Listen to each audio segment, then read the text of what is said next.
तो स्वागत करते हैं आप सभी का आज की इस फायर सीरीज में। आज हम आपके लिए लेकर आए हैं हिंदी का प्रैक्टिस सेट नंबर 2, जो कि टीसीएस पैटर्न पर ही आधारित है। ये सीआरपीएफ पेपर का क्वेश्चन है, जहां से हमने इस क्वेश्चन को लिया हुआ है। ये टीसीएस पर आधारित है। तो आइए देखते हैं आज आप कितना स्कोर कर पाते हैं, और अपना स्कोर कमेंट में ज़रूर लिखें।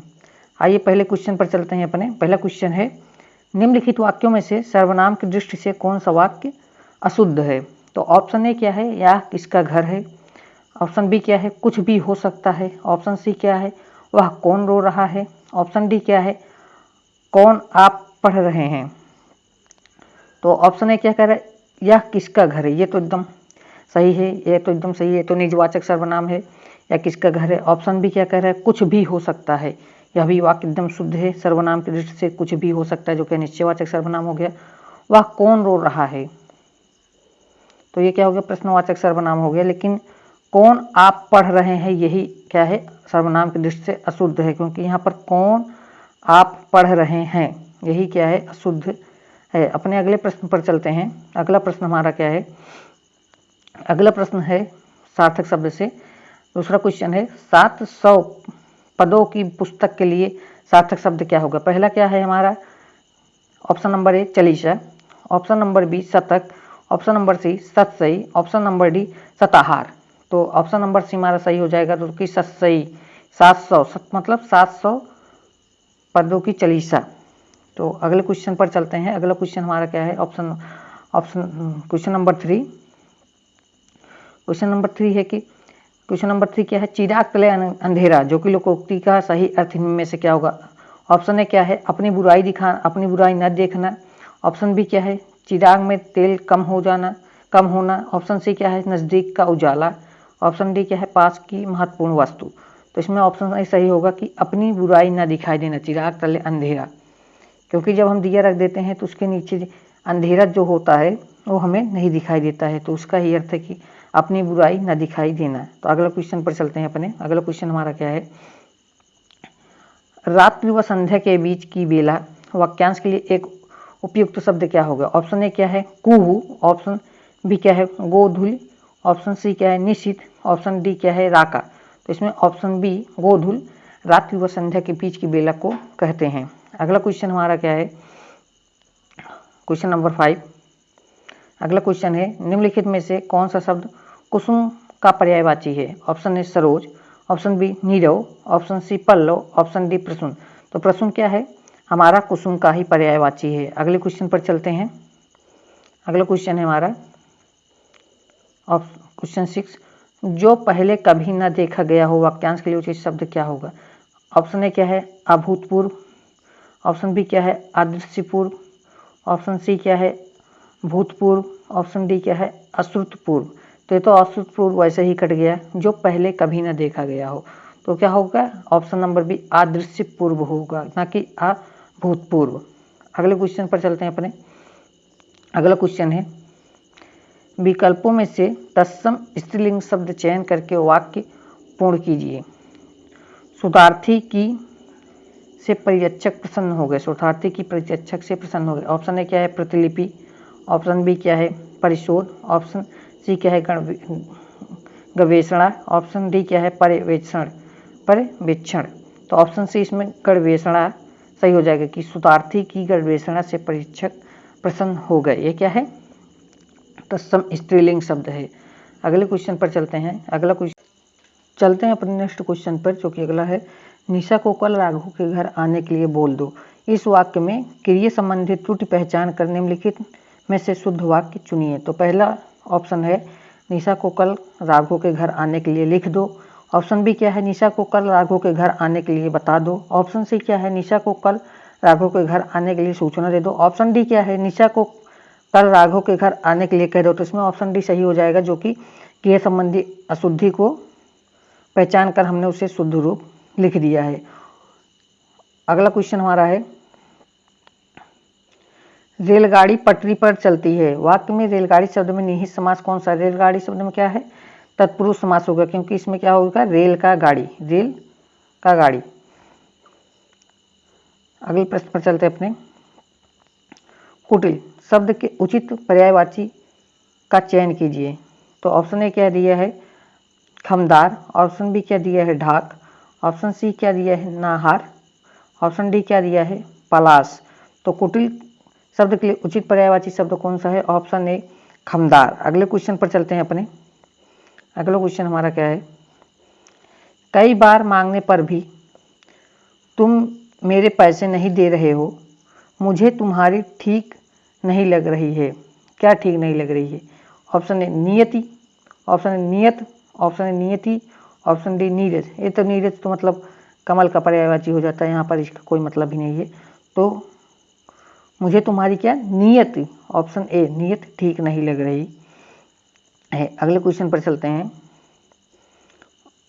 अगला क्वेश्चन क्या है, कंगाली में आटा गीला होना लोकोक्ति का सही अर्थ में से क्या होगा। तो ऑप्शन ए क्या दिया गया है, एक अतिथि के बाद दूसरे अतिथि का आना। ऑप्शन बी क्या है, एक मुसीबत पर दूसरी मुसीबत आना। ऑप्शन सी क्या है, आटा में पानी डालना। ऑप्शन डी क्या है, आटा गीला होना। तो इसमें ऑप्शन बी एक मुसीबत पर दूसरी मुसीबत आना, इसका ही अर्थ होता है कंगाली में आटा गीला होना। अगले क्वेश्चन पर अपने चलते हैं अपने।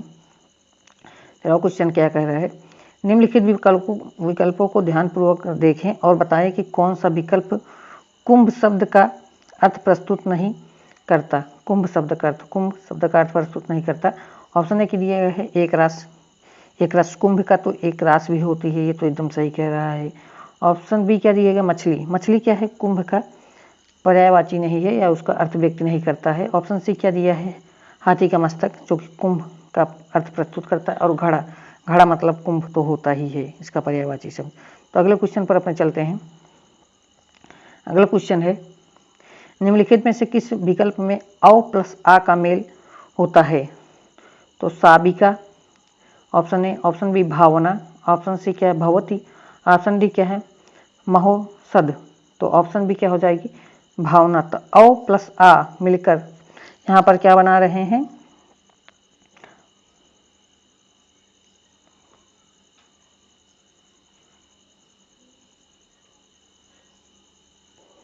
तो यहाँ पर क्या लग रहा है, ये आजादी संधि है। यहाँ पर क्या हुआ, अ प्लस आ मिलकर क्या बना रहा है, आओ बना रहा है, जो कि भावना शब्द में निहित है। अगले क्वेश्चन पर अपने चलते हैं। अगला क्वेश्चन है हमारा, निम्नलिखित में से उस शब्द का चयन कीजिए जिसके विग्रह में दीर्घ समास है। दीर्घ समास मतलब का मतलब होता है जिसके सामने क्या हो, संख्या लगी हो, संख्या या वो 100 का गुणज हो या तो 1 से 9 तक संख्या हो, तो वही ऑप्शन हमारा सही होगा। तो इसमें देखिए ऑप्शन ए क्या दिया गया है, वन मानुष। ऑप्शन बी क्या दिया है, शताब्दी। ऑप्शन सी क्या दिया है, गगनचुंबी। ऑप्शन डी क्या दिया है, ज्वालामुखी। तो ऑप्शन बी हमारा सही हो जाएगा, क्योंकि यहाँ पर शताब्दी शत लिखा गया है, जो कि 100 का गुणज है, तो यही क्या हो जाएगा, दीर्घ समाज का उदाहरण हो जाएगा। अगले क्वेश्चन पर अपने चलते हैं। अगला क्वेश्चन है, निम्नलिखित में से कौन सा एक वाक्य प्रश्नवाचक सर्वनाम से संबंधित नहीं है। प्रश्नवाचक वाक्य में तो ये तो पता ही होगा कि लास्ट में प्रश्नवाचक चिन्ह आएगा, ये तो आपको पता ही है। तो पहले ऑप्शन क्या दिया गया है, यह कौन सी भाषा है, इसमें तो प्योर प्रश्नवाचक है। किशन का मकान कौन सा है, ये भी प्रश्नवाचक सर्वनाम है। इस थैले में क्या है, ये भी प्रश्नवाचक सर्वनाम है। ऑप्शन डी क्या, आपकी सबकी अपनी अपनी मजबूरी थी। यहाँ पर कोई भी क्या है, प्रश्नवाचक शब्द नहीं आया, तो यहाँ पर कोई भी प्रश्नवाचक सर्वनाम इस वाक्य या वाक्य नहीं होगा। तो ऑप्शन डी ही क्या हो जाएगा, सही हो जाएगा। अगले क्वेश्चन पर चलते हैं अपने। अगला क्वेश्चन जो कि है, वह कवि जो तुरंत कविता कर डालता हो, वाक्यांश के लिए एक शब्द क्या होगा, उसे क्या कहते हैं। ऑप्शन सी आंसू कवि कहते हैं। कवित्री मतलब जो कि स्त्रीलिंग है कवि का, इसमें ऑप्शन सी सही हो जाएगा, आंसू कवि। अगले क्वेश्चन पर चलते हैं। क्वेश्चन नंबर 18, वाणी शब्द का पर्यायवाची शब्द कौन सा है। ऑप्शन ए क्या दिए गए, कृष्णा। ऑप्शन बी क्या दिए गए, भारती। ऑप्शन सी क्या दिए गए, सत्ता। ऑप्शन डी क्या दिए गए, अम्मा। तो वाणी शब्द का पर्यायवाची शब्द क्या होता है, भारती। अगले क्वेश्चन पर चलते हैं। अगला क्वेश्चन हमारा, व्यंजन संधि के उदाहरण का चयन कीजिए। अगला क्वेश्चन, निम्नलिखित व्यंजन संधि के उदाहरण का चयन कीजिए। ऑप्शन ए क्या है, अंतर प्लस फुर। ऑप्शन बी क्या गया, सम प्लस राट। ऑप्शन सी क्या दिए, जल प्लस ओढ़। ऑप्शन डी क्या दिए गए, रत्न प्लस आकर। तो यहाँ पर ऑप्शन बी, जिसमें भी सम लगा हो, जिसमें भी सम लगा हो, अधिकतर जिसमें भी सम लगा हो वो क्या होता है, व्यंजन संधि का ही उदाहरण होता है, ये आप ध्यान रखिएगा। अगले क्वेश्चन पर चलते हैं। अगला क्वेश्चन क्या है, निम्नलिखित में से कौन सा वाक्य बहुब्री समास का उदाहरण सही है। तो ऑप्शन ए क्या दिए गए, दांत टूट जाने से या एक दंत हो गया। ऑप्शन बी क्या दिए गए, शिव के त्रिनेत्र को देखकर कामदेव भस्म हो गया। ऑप्शन सी क्या दिए गए, त्रिनेत्र ने कामदेव को भस्म कर दिया। ऑप्शन डी क्या दिए गए, अरे यह प्रतिमा से चतुरानन है, ये तो गलत हो जाएगा। या त्रिदेव ने कामदेव को भस्म कर दिया। ऑप्शन सी, ये क्या हो जाएगा, बहुब्री समाज का सही उदाहरण हो जाएगा। अगले क्वेश्चन पर चलते हैं अपने, जो कि गद्यांश है। गद्यांश को आप पहले पूरा पढ़िए। यदि साहित्य समाज का दर्पण होता तो समाज को बदलने की बात न उठती। कवि का काम यथार्थ जीवन को प्रतिबिंबित करना ही होता है, वह प्रजापति का दर्जा न पाता। वास्तव में प्रजापति ने जो समाज बनाया है उससे असंतुष्ट होकर नया समाज बनाना कविता का जन्मसिद्ध अधिकार है। यूनानी विद्वानों ने के बारे में कहा जाता है कि वे कला को जीवन की नकल समझते हैं और अफलातून ने आसार संसार को असल की नकल बताकर कला को नकल की नकल कहा था। लेकिन अरस्तु ने ट्रेजेडी के लिए जब कहा था कि उसमें मनुष्य जैसे हैं उससे बढ़ चढ़कर दिखाए जाते हैं, तो नकल नवीस कला का खंडन हो गया था। और जब वाल्मीकि ने अपने चरित्र नायक के गुण गिनाकर नारद से पूछा कि ऐसा कौन है, जब नारद ने पहले ही यही कहा, भवो दुर्लभो सेवो ये त्वया कीर्तिता गुणः, दुर्लभ गुणों को एक ही पात्र में दिखाकर आदि कवि ने समाज को दर्पण में प्रतिबिंबित न किया था, वरन प्रजापति की तरह ही नहीं सृष्टि की गई थी। तो आइए इसके क्वेश्चन पर चलते हैं।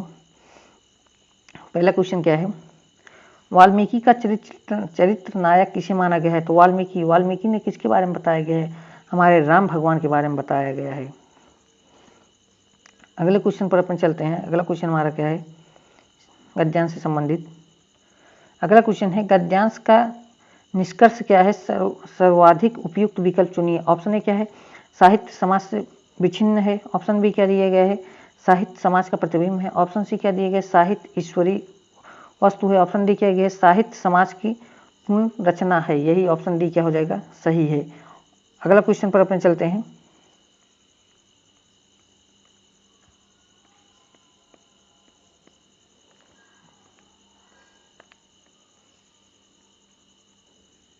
अगला क्वेश्चन क्या है, अगला क्वेश्चन है, गद्यांश का सर्वाधिक उपयुक्त शीर्षक क्या हो सकता है? ऑप्शन ए क्या दिए गए, साहित्य और समाज। ऑप्शन बी क्या दिए गए, कला का संसार।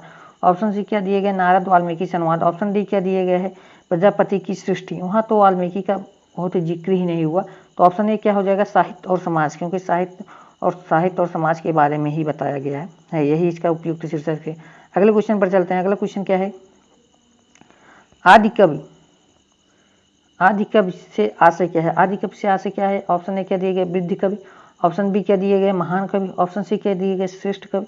ऑप्शन बी क्या दिए गए, प्रथम कवि। आदि कवि का मतलब होता है प्रथम कवि, जो कि सबसे पहले कवि माने जाते हैं। अगले क्वेश्चन पर चलते हैं अपने।